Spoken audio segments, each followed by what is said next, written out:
Hello, my name is Anastasia Kokoska, and today I will be talking about exam question 19 with Bayesianism, conditional probability, and Bayes' rule.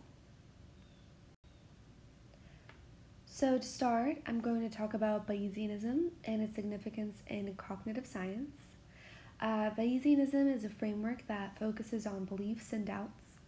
Its foundations lie in a system in which beliefs come in varying degrees, rather than a binary true or false setup. As you can see in the scale I have on the screen, Bayesianism runs from a 0, not confidence at all, and 1, which is very confident.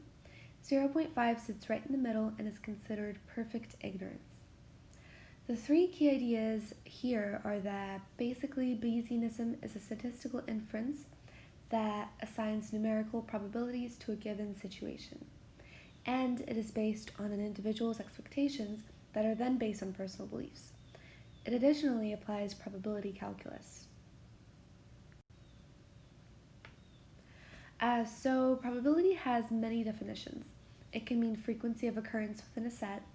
It can mean chance or propensity of something happening. It can also mean the degree of belief, which is what we will be focusing on here. To continue, judgmental probability, also referred to as subjective probability, is essentially the probability of something happening based on your personal beliefs and experiences. It is again measured in degrees of belief. In lecture, we talked about how betting behavior is a good measurement of a person's subjective probability. Up here I have this little equation that outlines betting behavior, and basically, any given person S assigns the probability P to their subjective confidence that event A will take place.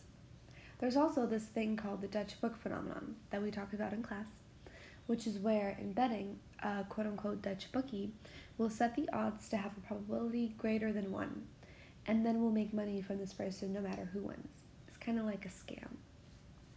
Lastly, there are the axioms of probability. These are the rules foundational of probability. The first is non-negativity, whereas probabilities will always be positive numbers. The second rule is unit measure, and it states that the total probability will always be equal to 1. The last axiom is additivity, which is if there are two events that are mutually exclusive, the probability of either one or the other is the sum of the individual probabilities. Next, I'm going to talk about conditional probability. This is the probability of B given A is true. A is the condition, and B is the event in question that is reliant on the other.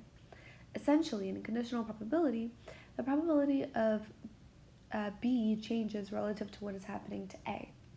The equation above dictates that to calculate the conditional probability of B given A, you need to take the probability of A and B individually and divide it by the probability of A. It is important to know that conditional probability will always agree with the axioms outlined on the previous slide. Lastly, we have Bayes' rule.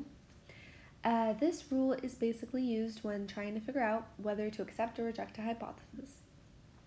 This rule considers posterior probability, which is the probability of the hypothesis given the evidence, prior probability, which is the probability of the hypothesis before any evidence, and the likelihood of the events, which is the conditional probability of the evidence given the hypothesis.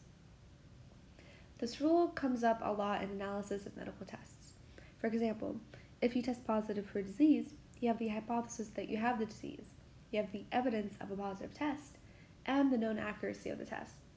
So, we know the probability of the evidence given the hypothesis, but we actually want to know the probability of the hypothesis given the evidence, which is the probability that you have the disease given that you tested positive. And there's a lot of different steps you need to take to calculate this. And that is basically it.